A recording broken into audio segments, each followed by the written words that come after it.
कृष्ण चैतन्य देवं राधा कृष्ण पादान् सहगना ललिता श्री विशाखामृतंश्च। ओम नमो भगवते वासुदेवाय। ओम नमो भगवते वासुदेवाय। ओम नमो भगवते वासुदेवाय। नारायणं नमस्कृत्यं नरं चैव नरोत्तमं देवीं सरस्वतीं व्यासं ततो जयमुदीरये। नष्टप्रायेषु अभद्रेषु नित्यं भागवत सेवया भगवती उत्तमश्लोके भक्तिर्भवती नैष्टिकी। इदं भागवतं नाम पुराणं ब्रह्मसंहितम् उत्तमश्लोकचरितं चकारा भगवन् ऋषि। जय श्री कृष्ण चैतन्य प्रभु नित्यानंद श्री अद्वैत गदाधर श्रीवासादि गौर भक्त वृंदा। हरे कृष्णा कृष्णा कृष्णा हरे हरे, हरे राम राम राम हरे हरे। ओम सहना भवतु सहनं भुनक्तु सह वीर्यं करवावहे तेजस्विनावधीतमस्तु मा विद्विषावहि। ओम शांति शांति शांति। ओम वसुदेवं सुतं देवं कंसचारूणमर्दनं देवकी परमानन्दं कृष्णं वन्दे जगद्गुरुं, कृष्णं वन्दे जगद्गुरुं। So reading from the Srimad Bhagavatam. हरे कृष्ण प्रभु। हाँ हरे कृष्ण। Recording check. हाँ शुरू कर। तो हम 10वें स्कंद के 20वें अध्याय में हैं अभी। तो शरद ऋतु का वर्णन हो रहा है रूपकों के साथ या उत्प्रेक्षाओं के साथ। तो आखिरी के 3 श्लोक रह गए हैं हमारे। सारे जो वर्णन है सुखदेव गोस्वामी का वो हमने सुने। अब हम पढ़ेंगे 42वां श्लोक। कौन सा था? ठीक है, लास्ट। उदहर्षयन् वारिजानि सूर्योत्थाने कुमुद्विना राजा तु निर्भया लोका यथा दस्युन्विना नृपः।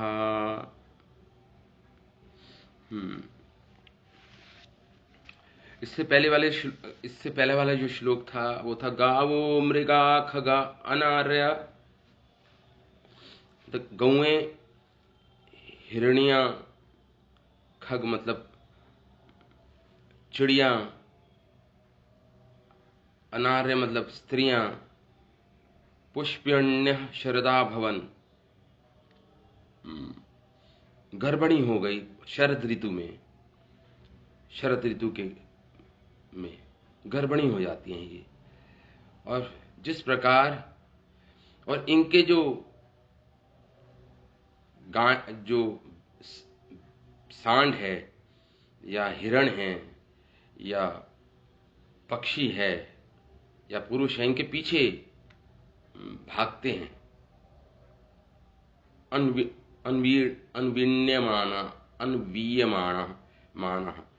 अन्वीयमाना। हाँ, तो ये गर्भणी हो जाती हैं। हाँ, तो इसी प्रकार जीवों की जो कर्म होते हैं, जो कर्मों के फल होते हैं, फले श्री क्रिया इवा। इस प्रकार कर्मों के पीछे कर्मों के फल भागते हैं। कर्मों के फल कर्मों के पीछे पीछे भागते हैं।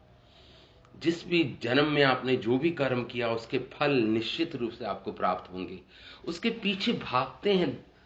फलों को, जो फल होते हैं उस कर्म के, उस क्रिया के, यही कह रहे हैं यहाँ पर। फले क्रिया इवा। तो फले ईश क्रिया, फले क्रिया, समर्थ व्यक्ति की क्रिया मतलब क्रिया का जो अनुसरण करते हैं कौन, कर्म फल, फले फल उसका अनुसरण करते हैं मतलब उसके पीछे पीछे भागते हैं कर्मों के। ये उपमा दे रहे हैं सुखदेव गोस्वामी। ये हमने डिस्कस कर लिया था, आगे पढ़ते हैं हम। उदहर्षयन् वारिजानी सुरत उत्थाने कुमुद्विना राज्ञतु निर्भया लोका यथा दस्युन् विना नृपः। नृप उदहर्षयन् जब उदित होता है क्या, उदित होते हैं कमल। सूर्य उत्थान, जब सूर्य का उदय होता है तो कमल फूल प्रफुल्लित खिल जाते हैं पूर्ण रूप से, कमल के फूल उत्हर्षयन् हर्षित रूप से खिल जाते हैं कमल के फूल। कब, वारी जानी मतलब हुआ, वारी मतलब होता जल, और जानी मतलब जो जल में उत्पन्न होते हैं फूल, कमल के फूल। सूर्य उत्थान है, जब सूर्य का उत्थान होता है, जब सूर्य देव प्रकट होते हैं, उदय होता है, तो कमल के फूल पूर्ण रूप से खिल जाते हैं हर्ष के साथ। लेकिन कुमुद बिना, लेकिन जो वाटर लिलीज होती हैं जो रात को खिलती हैं चंद्रमा की रोशनी में, वो नहीं खिलती। कुमुद, कुमुदनिया बोलते हैं उसको, कुमुदनिया, वाटर लिलीज। कमल के फूल तो खिल जाते हैं, कुमुदनिया नहीं खिलती। वो वाटर लिलीज रात को खिलती हैं, कमल के फूल दिन में खिलते हैं जब सूर्य का उदय होता है। और रात में जब चंद्रमा का उदय होता है तो वाटर लिलीज वो खिलती हैं। तो यहां पे ही कह रहे हैं, जिस प्रकार शरद ऋतु का वर्णन हो रहा है, जिस प्रकार उदहर्षयन् वारिजानी, सूर्य उत्थान, सूर्य के उदित होने पर कमल का फूल पूर्ण रूप से प्रफुल्लित हो जाता है, खिल जाता है। और लेकिन वाटर लिलीज, जिसे कुमुदनिया, वाटर लिलीज वो नहीं खिलती, कुमुद बिना नहीं खिलती वो कुमुदनिया। जिस प्रकार राजा जब युद्ध से वापस आता है अपने राज्य में, राज्ञा तु निर्भया लोका यथा दस्युन् विना नृपः। राजा के आने से, पुनः आने से चोर डाकुओं,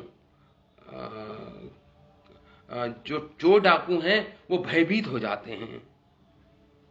चोर डाकू, दस्युन मतलब चोर डाकू भयभीत हो जाते हैं, और जो प्रजा होती है वो निर्भय हो जाती है, उनका भय चले जाता है प्रजा का, राजा के पुनः वापस आने से राज्य में। यही कह रहे हैं। जिस प्रकार, तो जब सूर्य उदय हुआ तो कमल के फूल तो खिल गए, मतलब आम जनता, कमल के फूल की उपमा की गई है आम जनता से, जनसाधारण लोगों से, प्रजा से। तो प्रजा तो निर्भय हो गई जब राजा पुनः राज्य में वापस आया अनेक महीनों के युद्ध के बाद, दिग्विजयी होकर जब वापस आया। ऐसे ही सूर्य तो खिल गए, सूर्य के मतलब कमल के फूल तो खिल गए सूर्य के उदय होने से, लेकिन जो वाटर लिलीज थे या यहां पे जो चोर डाकू, वो भयभीत हो गए और प्रजा निर्भय हो गई। ये उपमा दे रहे हैं यहाँ पे। राज्ञा तो निर्भया लोक, क्या जब राजा आता है तो प्रजा निर्भय हो जाती है। यथा दस्युन् विना नृपः, लेकिन दस्यु मतलब चोर डाकू वो नहीं होते निर्भय, वो तो और भयभीत हो जाते हैं। जिस प्रकार सूर्य के उदय होने से वाटर लिलीज नहीं खिलते, कुमुदनिया नहीं खिलती, केवल कमल खिलते हैं। सूर्य के उदित होने से कमल खिलते हैं। तो इस प्रकार ये वर्णन कर रहे हैं। इस पे हमारे इस श्लोक पर हमारे आचार्य क्या लिखते हैं कि हाँ, यहाँ पे ये है कि जल में उत्पन्न होने वाले पुष्प मात्र को वारिज कहा गया, इसलिए वारिज आना शब्द आया है, जो जल में उत्पन्न होते हैं।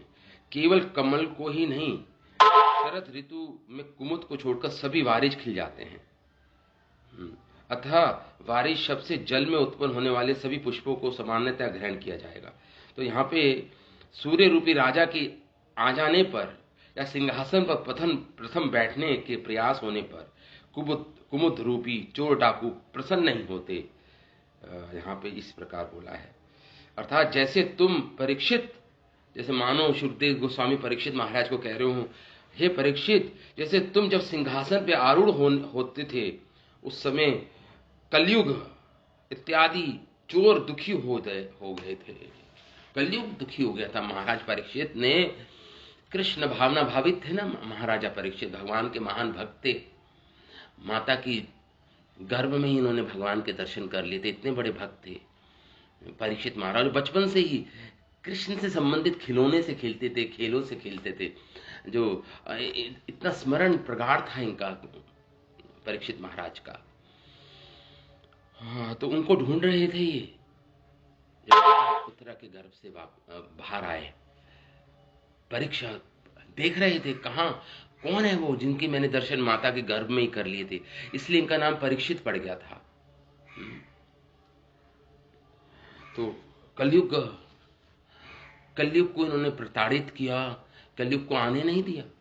हालांकि कलयुग कब आरंभ हो चुका था भगवान के जाने के बाद, लेकिन परीक्षित महाराज इतने महान भगवान के भक्त थे कि कलयुग हिम्मत नहीं कर रहा था आने की। तो चोर दुखी हो गए थे, जैसे मानो सुखदेव गोस्वामी परीक्षित महाराज को कह रहे हो, तो जब तुम सिंहासन पर विराजित थे तो चोर दुखी हो गए थे, भयभीत हो गए थे।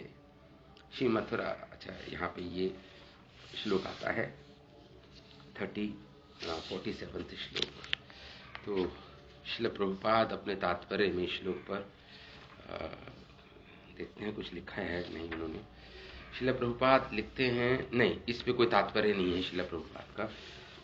आगे पढ़ते हैं।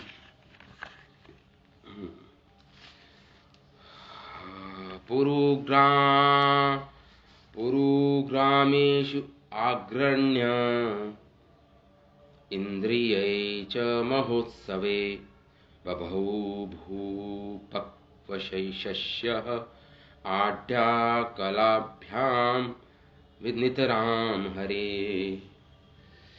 पूरा ग्रामेशु, पूर्व मतलब होता है शहर, और ग्रामेशु मतलब ग्राम, जो गांव होते हैं, उसमें एक उत्सव मनाते हैं शरद ऋतु में। क्या? आग्रगण्य, उसका नाम है उस आग्रयण्य। आग्रयण्य एक उत्सव होता है जो शरद ऋतु में मनाया जाता है। शरद ऋतु के बाद, जो शरद ऋतु के एकदम बाद, एक्चुअली एग्जैक्टली शरद ऋतु में भी नहीं, शरद ऋतु के कुछ लक्षण अभी प्रस्तुत होते हैं कि ये पौष के बाद, अभी जो मेघ का अभी मेघ आरंभ हो जाता है ना, मेघ ऋतु मकर संक्रांति के बाद, पौष का महीना चल रहा है अभी। तो शरद ऋतु में ये अग्रगण्य नामक उत्सव मनाया जाता है। कौन सा उत्सव होता है? इसमें जो नया अन्न आता है, नया अन्न, नव अन्न,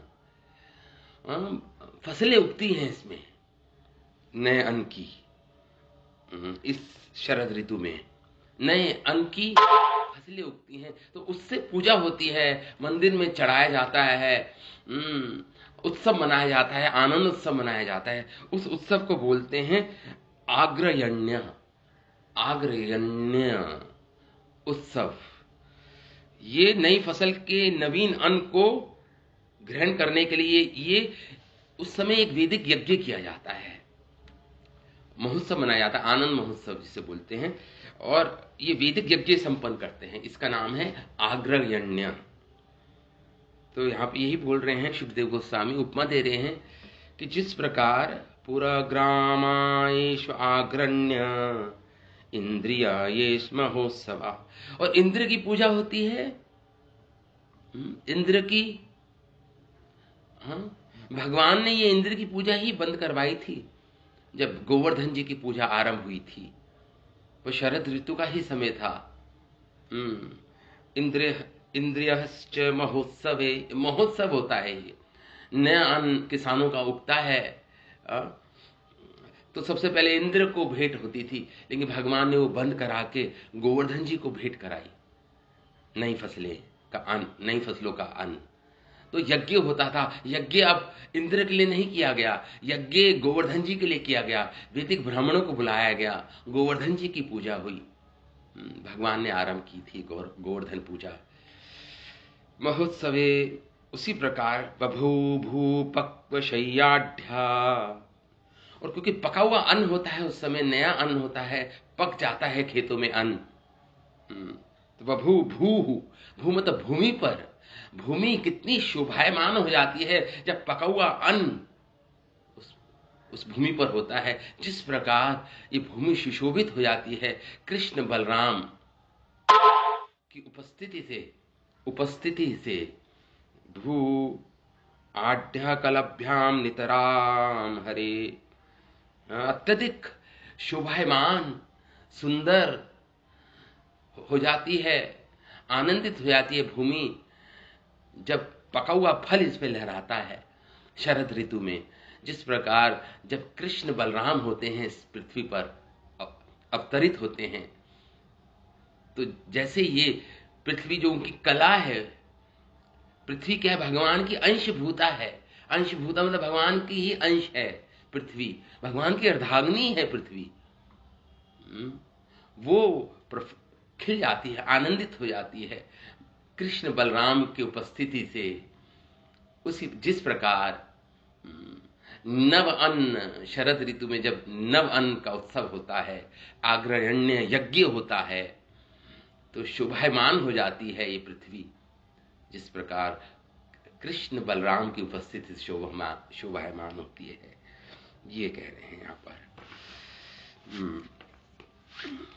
तो पुरः ग्रामेषु आग्रण्य, बड़े बड़े शहर, पूरा मतलब ग्रामेषु मतलब गांव, आग्रण्य मतलब ये नवान, जो जैसे नव प्राशन नहीं बोलते थे, नया नया जब बच्चा पैदा होता है तो जब सबसे पहले जो अन्न ग्रहण करता है उसे प्राशन बोलते हैं।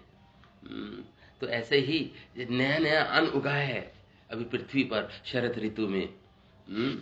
नव प्राशन चह इंद्रिय, और इंद्र संबंधी महोत्सव मनाते हैं सबके सब जन। पक्व समाढ़या, और खेतों में जो अनाज होते हैं, पका हुआ अनाज, पके हुए अनाज, भू, तो शोभायमान होती है ये भूमि देवी। उसी प्रकार हरे, कृष्ण और बलराम, हरे शब्द आया, द्विवचन है, हरे मतलब कृष्ण बलराम दोनों को की उपस्थिति से, अवतरण से जब वो अवतीर्ण होके आते हैं तो कलभ्याम अत्यधिक सुशोभित हो जाती है। भगवान की कला शक्ति है ये भूमि देवी, इसलिए ये अत्यंत क्या हो जाती है, नितराम बभौ, विभूषित हो जाती है, मतलब सुशोभित हो जाती है ये पृथ्वी। इस पर शिला प्रभुपाद अपने तात्पर्य भी लिखते हैं। ये शिला प्रभुपाद लिखते हैं, आग्रयण्य शब्द विशेष प्रमाणिक वैदिक यज्ञ का द्योतक है। ये वैदिक यज्ञ होता था इस शरद ऋतु में, इसे बोलते हैं आग्रयण्य। और इंद्रिय शब्द लोकोत्सव का सूचक है, जिसका ध्येय कुछ कुछ संसारिक होते हैं। इंद्र की पूजा होती है, देवी देवताओं की पूजा होती है, मंदिरों में दिया जाता है ये पहला अन्न, सप्रथम भगवान को भोग लगता है। श्रील प्रभुपाद की टीका इस प्रकार है, शरद ऋतु में खेत पके अन्न से पूर्ण हो जाते हैं, पके खेत अन्न से पूर्ण हो जाते हैं खेत। उस समय लोग फसल को देखकर प्रमोदित हो जाते हैं, आनंदित हो जाते हैं और अनेक उत्सव मनाते हैं, यथा नव अन्न, जिसमें पूर्ण पुरुषोत्तम भगवान को नए अन्न की भेंट दी जाती है मंदिरों में। और भी दूसरे दूसरे देवताओं को भी भेंट होती है।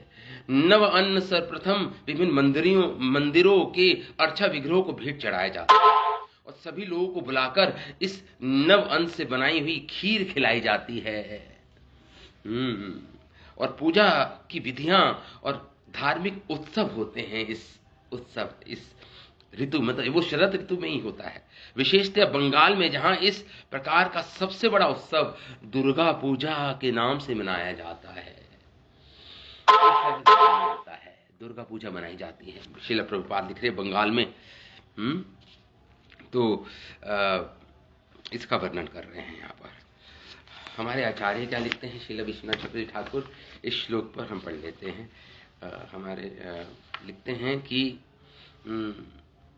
यहाँ पे शिला जीव गोस्वामी लिखते हैं कि जैसे श्री मथुरा, आदिपुर एवं श्री नंदग्राम जो गांव समान हैं, उनमें आग्रयण नामक उत्सव होने पर पृथ्वी बहुत सुशोभित हुई।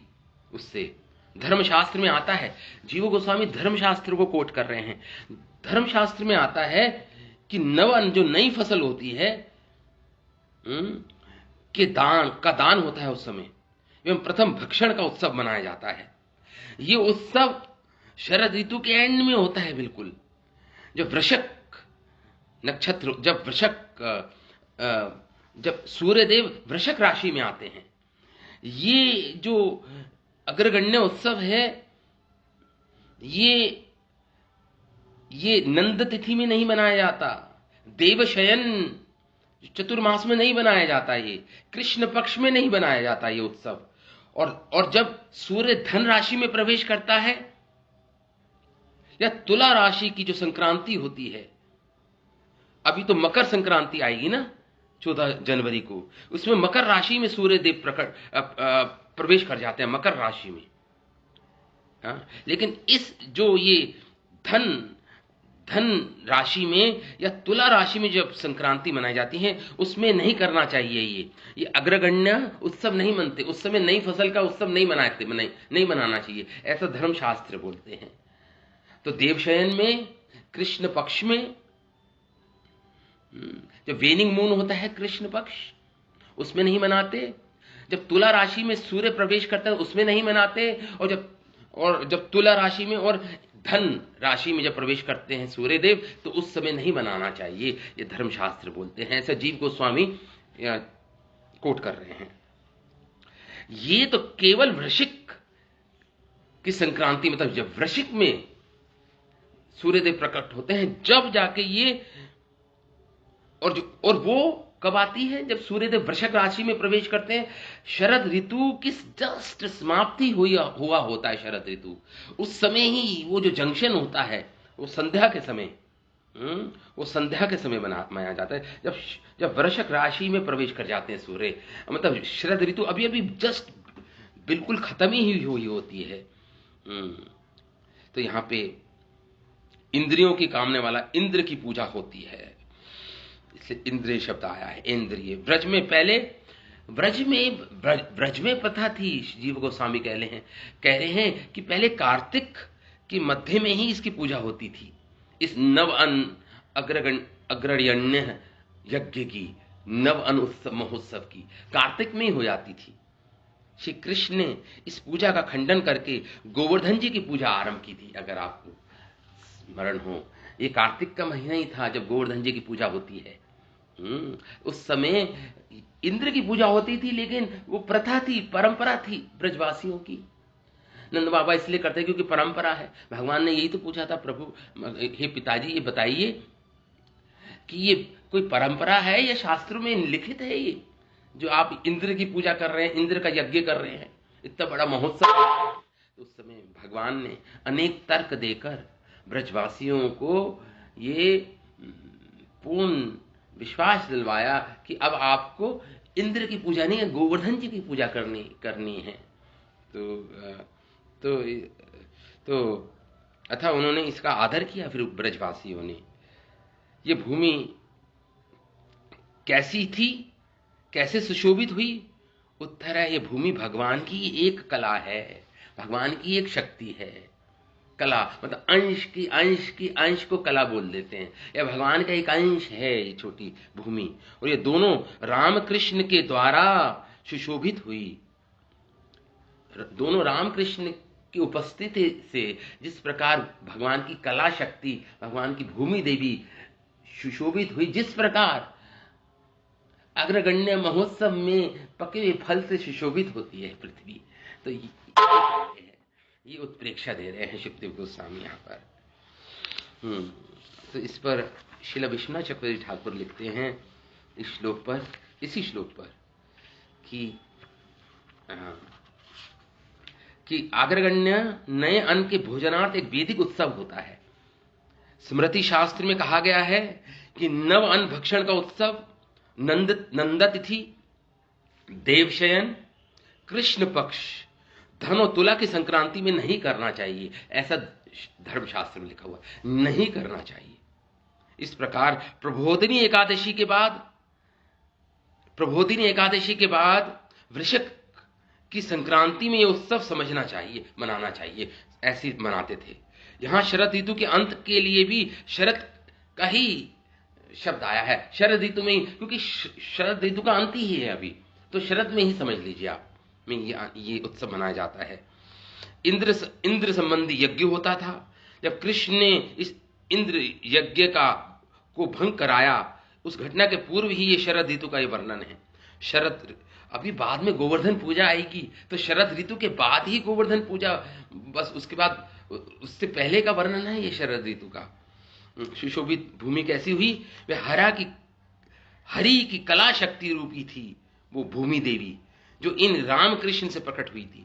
अथवा शुक्ल पक्ष की, तो कब मनाया उन्होंने? शरद ऋतु में शुक्ल पक्ष की द्वितीय तिथि का सायकाल के समय, चंद्रमा के उदित होने पर, जब चंद्रमा में 2 कलाएं प्रकट थी, चंद्रमा की 16 कला संपन्न बोलते हैं ना चंद्रमा को, तो 2 कलाएं प्रकट थी चंद्रमा की। उस समय उत्सव राजकीय पुरुष के द्वारा बनाया जाता था, राजा लोग उस समय बनाते थे ये अग्रण्य उत्सव, महोत्सव, नव अन्न का उत्सव मनाते थे। ये भूमि वैसी ही उत्सव मही दिख रही थी यथा इस पथ के शेष। तो इस प्रकार यहाँ पे ये वर्णन हो रहा है। उसी प्रकार जैसे रामकृष्ण की उपस्थिति से वो उत्सव मानो बनाया जा रहा हो शरद ऋतु में। तो आगे बढ़ते हम। ये हमारा अंतिम श्लोक है शरद ऋतु के वर्णन का, अध्याय 20वें का।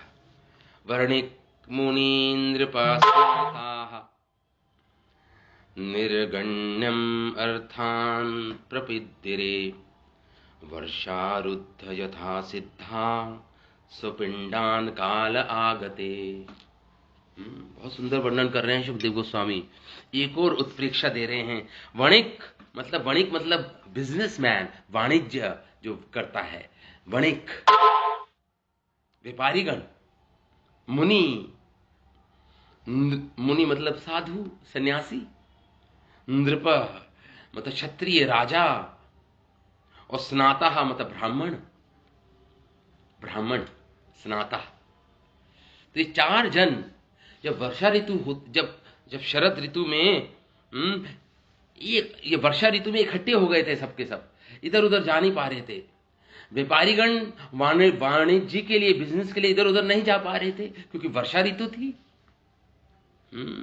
ये मुनि जन विचर नहीं रहे थे, इसलिए चतुर्मास बनाते हैं, एक ही जगह स्थित हो जाते हैं। जब वर्षा ऋतु होती है, ये सन्यासी मुनिगण उसको चतुर्मास बोलते हैं, चतुर्मास में एक ही जगह स्थित रहते हैं। ये नियम है सन्यासियों का, वो विचरते नहीं है, विचरण नहीं करते, ट्रैवलिंग नहीं करते। तो मुनि, नृप मतलब राजा भी जब दिग्विजयी के लिए निकलता है, दिग्विजय चारों दिशाओं को जीतने के लिए निकलता है, तो लेकिन वर्षा ऋतु में नहीं निकलता, उसे पता वर्षा है, तो अपने राज्य में रहता है राजा। और जिस प्रकार स्नाता ब्राह्मण भी एक जगह रहते हैं, भिक्षा लेने के लिए के बाद तुरंत अपने आश्रम में आते हैं और कहीं नहीं जाते ये इधर उधर। ब्राह्मण विचरण नहीं करते, ब्राह्मण लोग वर्षा ऋतु में। लेकिन जब शरद ऋतु आती है तो व्यापारी गण निकल जाते हैं अपने अपने व्यापार करने के लिए, अपना अपना व्यापार करने के लिए। निर्गम्य, हाँ, बाहर जाकर, निर्गम्य बाहर चले जाते हैं। जैसी शरद ऋतु का प्रवेश होता है, वर्षा ऋतु खत्म होती है। वणिक मुनि नृपास्नाता निर्गम्य अर्थान प्रपिद्यरे। और जैसे और अपनी अपनी जो अभिप्सित जो अभिलाषाएं हम पूर्ण करते हैं।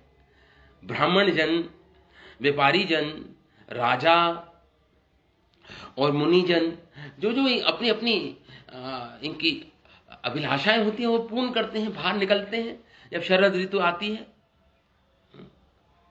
उसी प्रकार जिस प्रकार रुद्धा यथा सिद्धा स्वपिंडान काले आगते। स्वपिंडान मतलब अपने इस भौतिक शरीर को त्याग कर अपना सिद्ध देह धारण करते हैं भक्तजन, योगी जन। मृत्यु के आने पर, यहां पे मृत्यु की तुलना की गई है शरद ऋतु के आने से। तो जैसे जिस प्रकार अपने अपने जगह जाते हैं ये चारों वर्ण और आश्रम के लोग, उसी प्रकार जिस प्रकार मृत्यु के समय एक सिद्ध पुरुष अपने आध्यात्मिक देह को धारण करता है और अपना भौतिक देह छोड़ देता है, अपना भौतिक देह छोड़ देता है और आध्यात्मिक देह को धारण करता है, मतलब अपने सिद्ध देह, जिसे स्वरूप अपने स्वरूप को वापस प्राप्त कर लेता है। जिसने साधना की है, जिसने भक्ति की है भगवान की, वो अपने स्वरूप देह को प्राप्त कर जाता है, भगवान के नित्य धाम में प्रवेश कर जाता है, भगवान के नित्य लीला में प्रवेश कर जाता है। इसलिए बोलते हैं हम नित्य लीला प्रविष्ट शिला ऐसी भक्ति वेदांत स्वामी शिला प्रभुपाद की जय। नित्य लीला प्रविष्ट जो अपने आध्यात्मिक देह में जिस प्रकार मृत्यु के पश्चात अपने आध्यात्मिक देह को प्राप्त करता है एक भक्त, शरद ऋतु की मतलब उसकी तुलना की गई है, नया ध्येय प्राप्त करता है। जैसे शरद ऋतु के आगमन पर ब्राह्मण, राजा, सन्यासी और व्यापारीगण निकल जाते हैं अपने अपनी अभिलाषाएं पूरी करने। उसी प्रकार मृत्यु के बाद इनको अपना स्वरूप देह प्राप्त हो जाता है भगवान के भक्तों को। ऐसे बोल रहे हैं यहाँ पे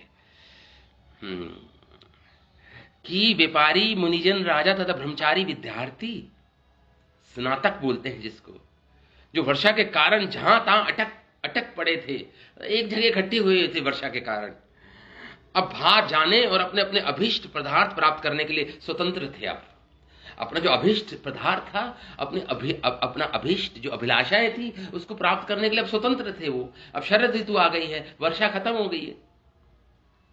जिस तरह इसी जीवन में सिद्धि प्राप्त करने वाले व्यक्ति उपयुक्त समय आने पर, जिनको इस जीवन में सिद्धि प्राप्त होती है, जिनको हम बोलते हैं सिद्ध बोलते हैं, अभी इसी शरीर में सिद्धि प्राप्त होती है, जब तो मृत्यु के बाद उनको अपना स्वरूप देह प्राप्त होगा।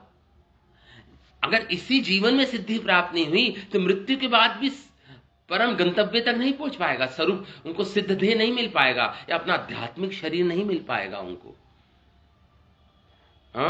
जिस प्रकार कह रहे हैं इसी जीवन में सिद्धि प्राप्त करने वाले व्यक्ति जो सिद्ध इसी जीवन में उपयुक्त समय आने पर मतलब शरद ऋतु के आने पर भौतिक शरीर त्याग कर अपने अपने आध्यात्मिक शरीर को प्राप्त करते हैं। इस भौतिक शरीर का त्याग कर देते हैं, पंच महाभूतों का, जिनको सिद्ध हो चुके हैं जो अपनी साधना में, वो जब भौतिक शरीर को त्यागते तो तुरंत, जिस प्रकार नारद मुनि जी को एक दासी के पुत्र थे नारद, लेकिन सिद्धि प्राप्त हुई तो शरीर छूटने पर उस बालक का शरीर छूटने पर तुरंत उनको देवर्षि नारद का शरीर मिल गया, आध्यात्मिक शरीर मिल गया नारद मुनि जी को। उसी प्रकार आध्यात्मिक शरीर प्राप्त करना होता है। ये हमारा शरीर जो आध्यात्मिक, ये हमारा सिद्ध देह है, इसे बोलते हैं। ये नित्य देह है हमारा असली स्वरूप, हमारी असली आइडेंटिटी, हमारी रियल आइडेंटिटी, हमारी जो असली पहचान, एक्चुअली वो सिद्ध देह है हमारा। ये भौतिक पंच महाभूत का शरीर तो हमने कर्मों के कारण प्राप्त किया है, अपने दूषित पाप कर्मों के कारण। ये सिद्ध देह, ये जो भौतिक शरीर है, ये आत्मा को नहीं मिलना चाहिए था।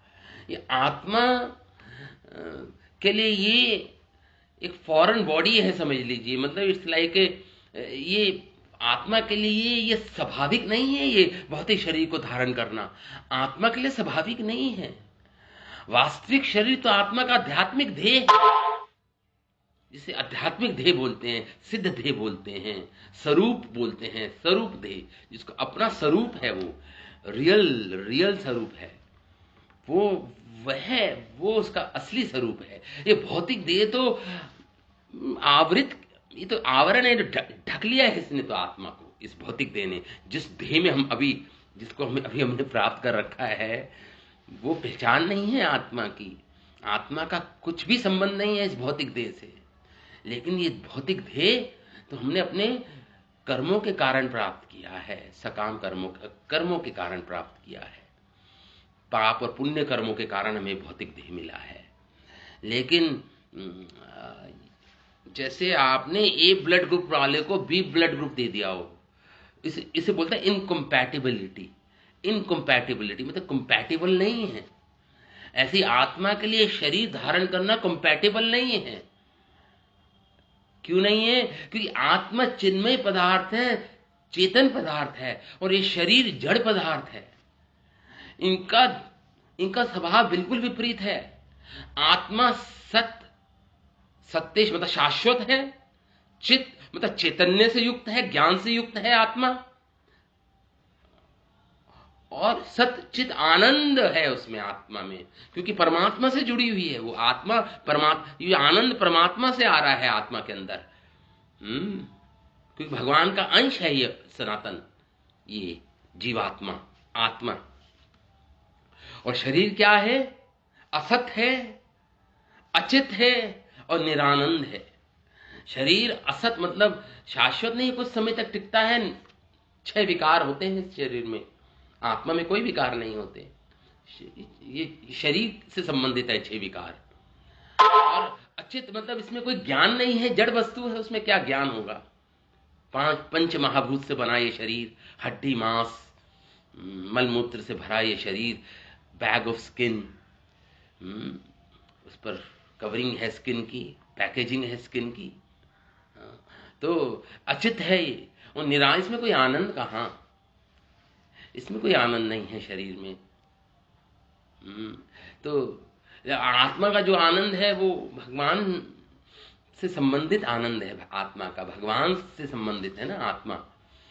तो इस प्रकार शरद ऋतु के आने पर जैसे कोई अपना भौतिक देह त्याग कर नया जीवन धारण करता है, स्वरूप देह धारण करता है, तो ऐसे उपमा दे रहे हैं शुकदेव गोस्वामी इस श्लोक में। इसमें श्रील प्रभुपाद की टीका बहुत सुंदर है। श्रील प्रभुपाद अपनी टीका में इस श्लोक पर लिखते हैं। आई होप आप समझ गए हैं ये उत्प्रेक्षा, ये रूपक जो शुकदेव गोस्वामी वर्णन कर रहे हैं। मैं दोबारा रिपीट कर देता हूं।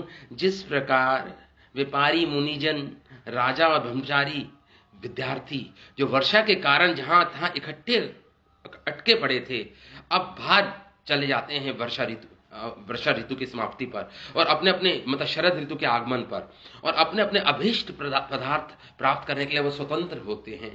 जिस तरह इस जीवन में सिद्धि प्राप्त करने वाले व्यक्ति उपयुक्त समय आने पर, मतलब शरद ऋतु के आने पर, भौतिक शरीर त्याग कर अपने अपने स्वरूप देह, सिद्ध देह को प्राप्त करते हैं।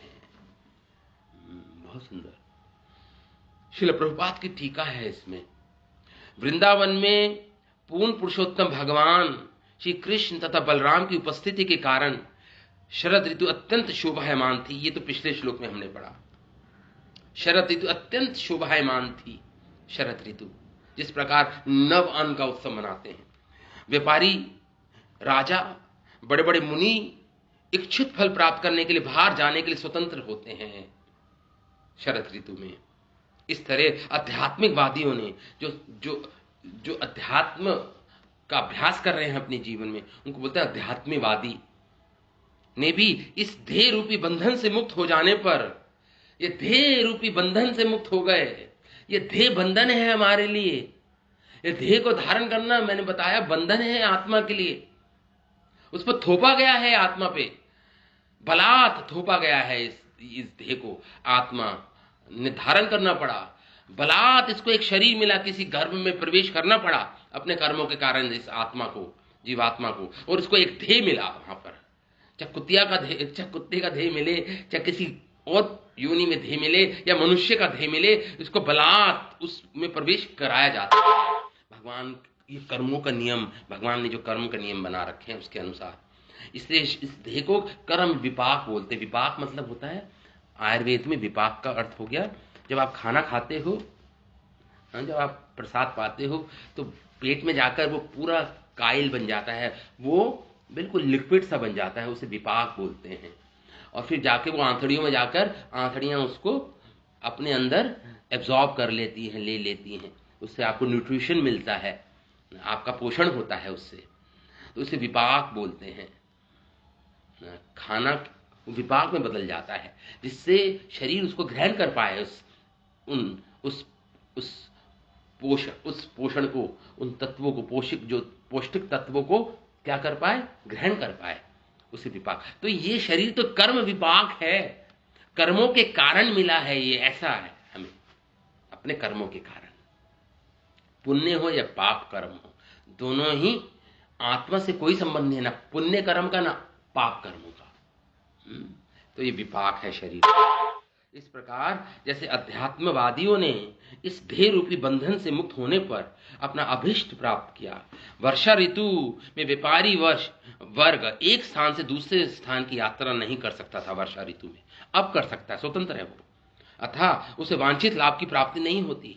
ना ही राजा वर्ग एक स्थान से दूसरे स्थान की यात्रा करके जनता से कर भी वसूल नहीं कर सकता वर्षा ऋतु में। यहां तक कि साधुगण भी, जिन्हें दिव्य ज्ञान के प्रचार हेतु यात्रा करनी होती है, वर्षा ऋतु के कारण रुक जाते हैं, चतुर्मास मनाते हैं एक जगह स्थान पर रहकर। किंतु शरद ऋतु में ये सभी अपने अपने आवास छोड़ देते हैं। अध्यात्मवादी, चाहे वह ज्ञानी हो, चाहे योगी हो अथवा भक्त हो, भौतिक शरीर होने से आध्यात्मिक लाभ का वास्तव में भोग नहीं कर सकता। शरीर बहुत बड़ी बाधा है उसके लिए। भौतिक शरीर, पंच महाभूत का शरीर एक बहुत बड़ी बाधा है, जो ढक लेता है आत्मा को और परमात्मा को। हाँ, ये बहुत बड़ी बाधा है। हाँ, इसलिए हम भगवान को नहीं हम भगवान का अनुभव नहीं कर पा रहे हैं, अपनी पहचान, अपने आप को नहीं पहचान पा रहे हैं, अपनी रियल आइडेंटिटी को नहीं पहचान पा रहे हैं। क्यों? क्योंकि भौतिक देह का आवरण है, ढका हुआ है, आवरण है भौतिक देह का। तो यहां पे यही बोल रहे हैं श्रील प्रभुपाद, भौतिक शरीर होने से आध्यात्मिक लाभ का वास्तव में भोग नहीं कर पाते हम।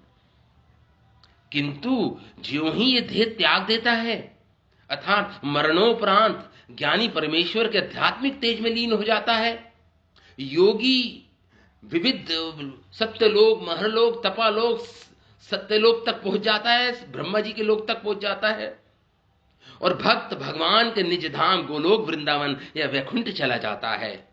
इस तरह सनातन आध्यात्मिक जीवन का भोग कर पाता है। वो सनातन तो शाश्वत रूप से आध्यात्मिक जीवन का भोग जब कर पाता है, जब ये देह से छूटता है और स्वतंत्र हो जाता है। इस प्रकार वर्षा से स्वतंत्र होकर जब शरद ऋतु आती है, तो वर्षा से स्वतंत्र होकर अपने अपनी अभिलाषाएं पूर्ण करते हैं। ऐसे ऐसे ये आत्मा, जो भी इसकी अभिलाषा थी, जो भी साधना इसने की, योगी जन उच्चतर लोक तक जाते हैं, जो पुण्य जिन्होंने किए होते हैं वो स्वर्ग चले जाते हैं, और जो ज्ञानी होते हैं, बड़े चढ़े ज्ञानी योगी, वो भगवान ब्रह्म तेज में लीन हो जाते हैं, और भक्त भगवान के निज धाम गोलोक वृंदावन या वैकुंठ में चले जाता है, और वहां पर जाकर अपने सनातन आध्यात्मिक जीवन का भोग करता है। भोग मतलब आनंद लेता है उस आध्यात्मिक जीवन की। हम आध्यात्मिक हैं और भौतिक तत्वों का हमारे पर लेप है, आवरण है। हम भौतिक नहीं हैं, हमारा स्वरूप आध्यात्मिक है, ये याद रखिएगा। हम भौतिक नहीं हैं जिसके अंदर आत्मा है, नहीं, हम आत्मा है जिसके ऊपर भौतिक क्या है, आवरण है, भौतिकता से ढका हुआ है। भौतिकता, शरीर भौतिक, ये संसार भौतिक।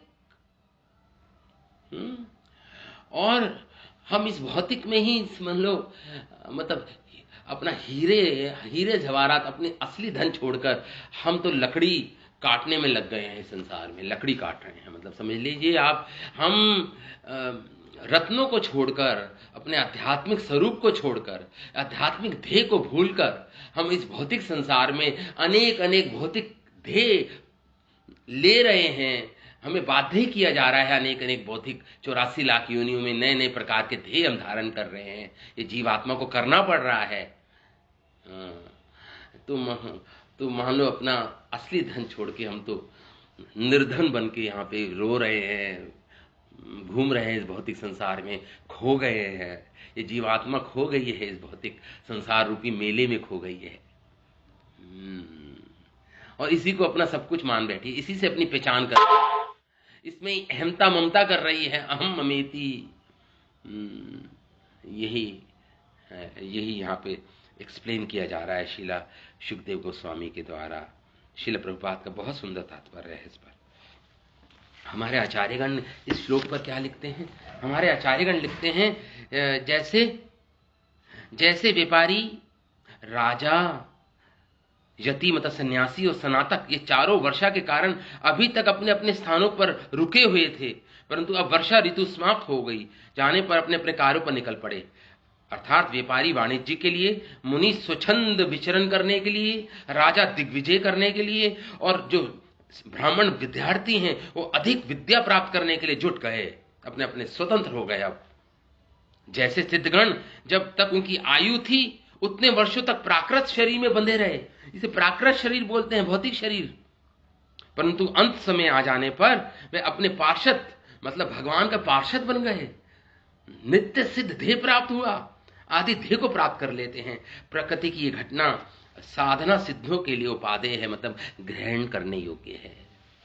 साधना सिद्ध, जिन्होंने साधना करके जो सिद्धि प्राप्त की है उनके लिए उपादेय है। इस प्रकार ये शरद ऋतु की विवेचना, प्रस्तुतिकरण शुकदेव गोस्वामी के द्वारा ये हमारा अध्याय 20वां अध्याय पूर्ण हुआ। 20वां अध्याय 10वें स्कंद का 20वां अध्याय हमने आज पूर्ण कर लिया। तो यहाँ पे यही बोल रहे हैं, श्रील जीव गोस्वामी क्या लिख रहे हैं इस श्लोक पर,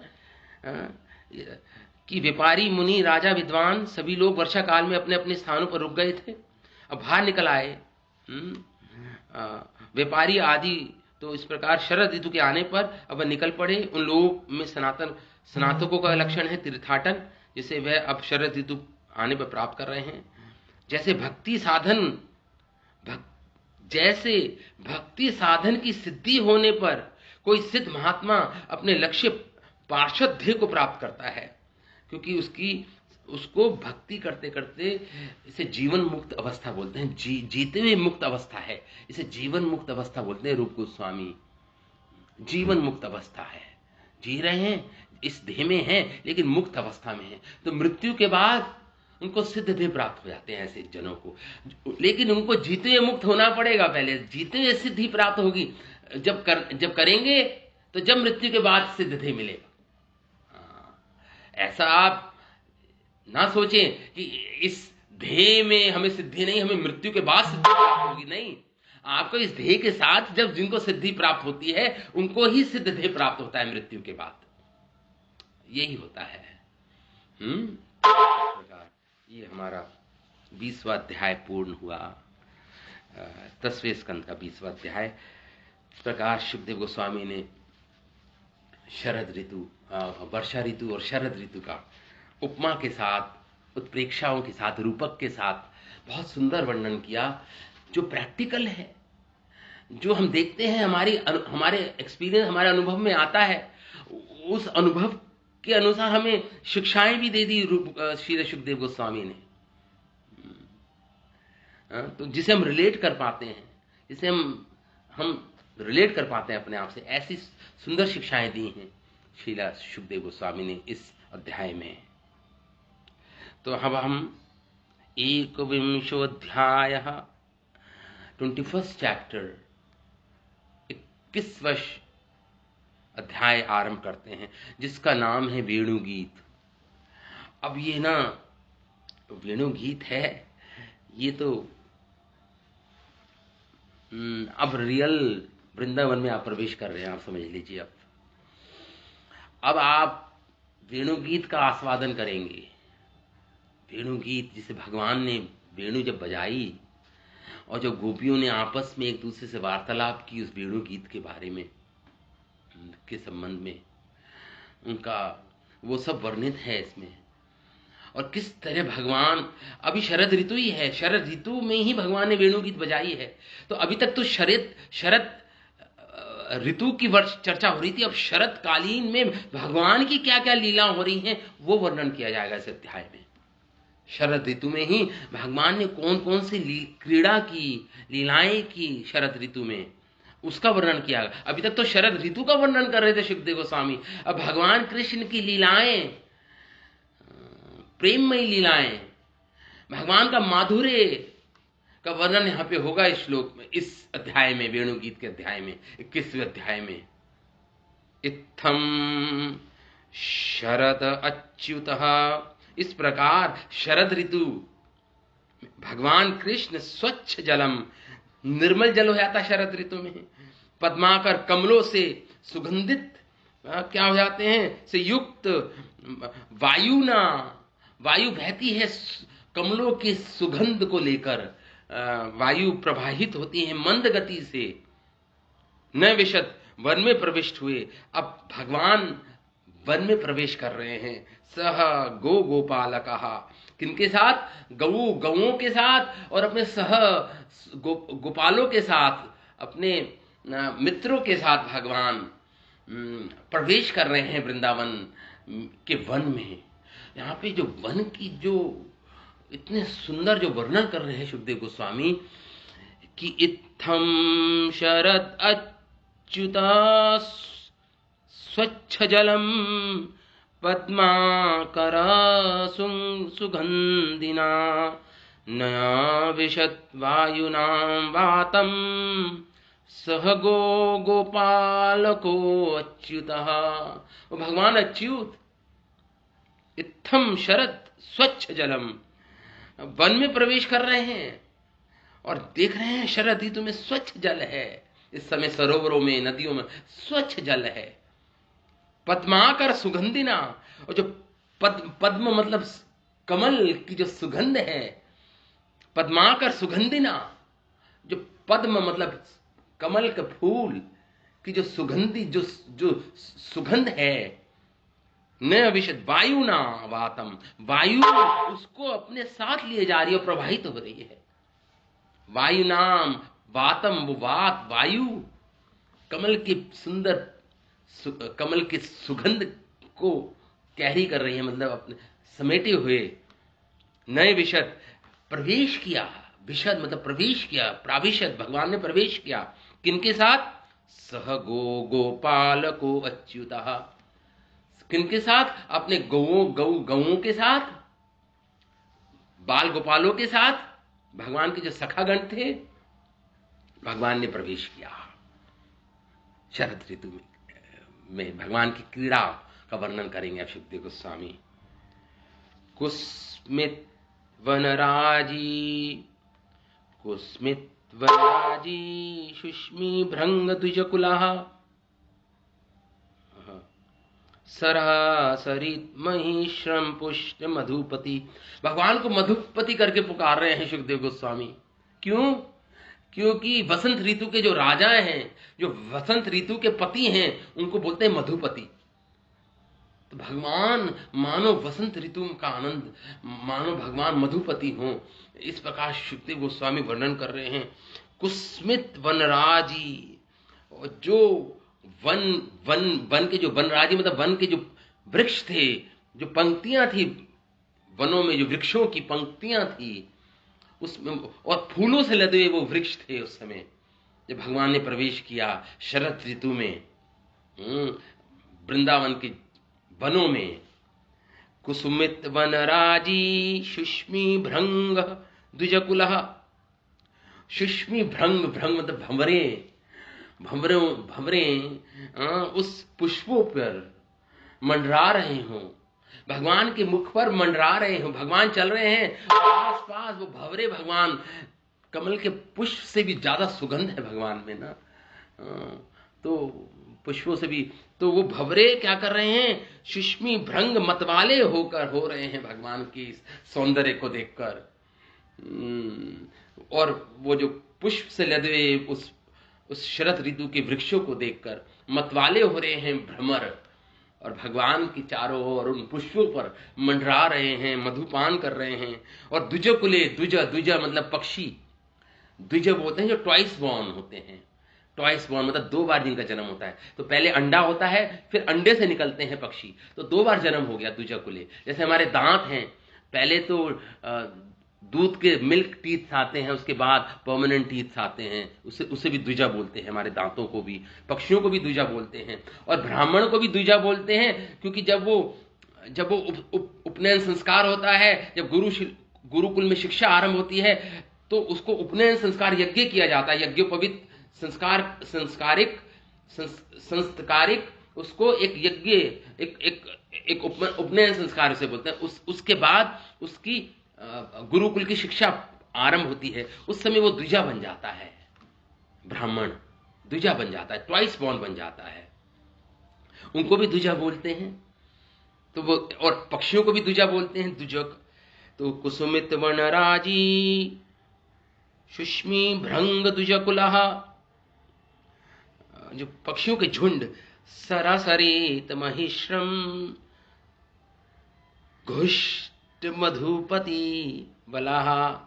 मधुपति भगवान कृष्ण जो मधुपति हैं, मतलब वसंत ऋतु के राजा हैं, पति हैं, वो है बलराम जी के साथ प्रवेश किया उन्होंने।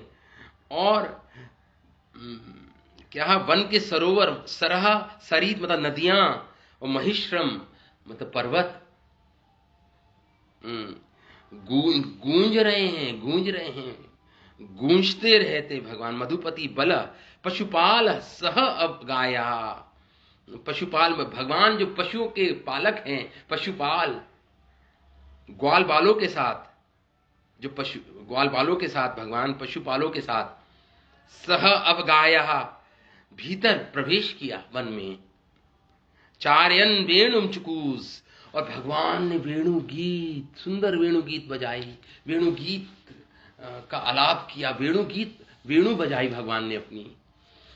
वेणु बांसुरी पर भगवान ने चुकूस मतलब मधुर तान के साथ, मधुर चुकूस मधुर ताल भगवान ने छेड़ी, अपनी वेणु से भगवान ने मधुर ताल छेड़ी। हरे कृष्ण प्रभु। हाँ, ये वेणु गीत कल हम इसके पे चर्चा करेंगे। हाँ, आज हम यहीं पे विराम देते हैं। तो इस प्रकार भगवान ने शरद ऋतु में, शरद ऋतु के कारण वह वन बड़ा सुंदर हो रहा था, जल निर्मल था, जलाशयों में खिले हुए कमलों की सुगंध से युक्त मंद वायु चल रही थी। भगवान कृष्ण ने गौओं और ग्वालों के साथ उस वन में प्रवेश किया। उस वन की शोभा बता रहे हैं, उस वन के सरोवर, उनकी नदियां, उनके पर्वत, सबके सब सुंदर सुंदर पुष्पों से परिपूर्ण हरी हरी वृक्ष पंक्तियों से शोभायमान हो रहे थे।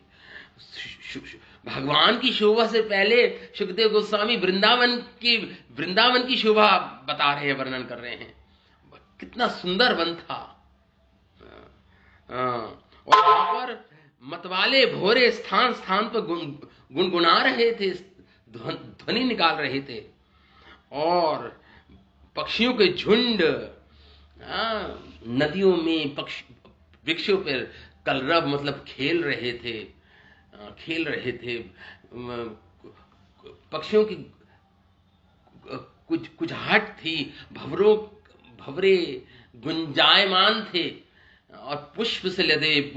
तो पहले ऐसी वर्णन कर रहे हैं सुखदेव गोस्वामी, बिल्कुल जैसे बिल्कुल सुखदेव गोस्वामी वहीं पे उपस्थित हो, मानो बिल्कुल वहीं पे उपस्थित है सुखदेव गोस्वामी अपने नित्य सिद्ध ध्येय में। और ऐसा वर्णन कर रहे हैं कि भगवान बलराम और कृष्ण ग्वाल बालों के साथ उसके भीतर घुसकर गऊओं को चराते हुए अपनी बांसुरी पर भगवान ने बहुत ही मधुर तान छेड़ी मधुर तान छेड़ी भगवान ने। तो सुंदर वर्णन। ये पूरा अध्याय ही बहुत ही माधुर्य रस से भरा हुआ है, ये पूरा अध्याय वेणुगीत का अध्याय। तो इसके बारे में अब हम कल से इसी पर अध्याय 21वां नवमंशोऽध्याय, इसी पे हम एकविंशोऽध्याय कल हम वेणुगीत से आरंभ करेंगे अपनी कथा। ठीक है, तो अभी विराम देते हैं इस कथा को। श्रीमद् भागवतम महापुराण की जय, श्रील वेद व्यास मुनि की जय, श्रील सुखदेव गोस्वामी की जय, श्रील प्रभुपाद की जय। निताय गौर प्रेमानंदे। Hari Hari. Thank you Prabhu.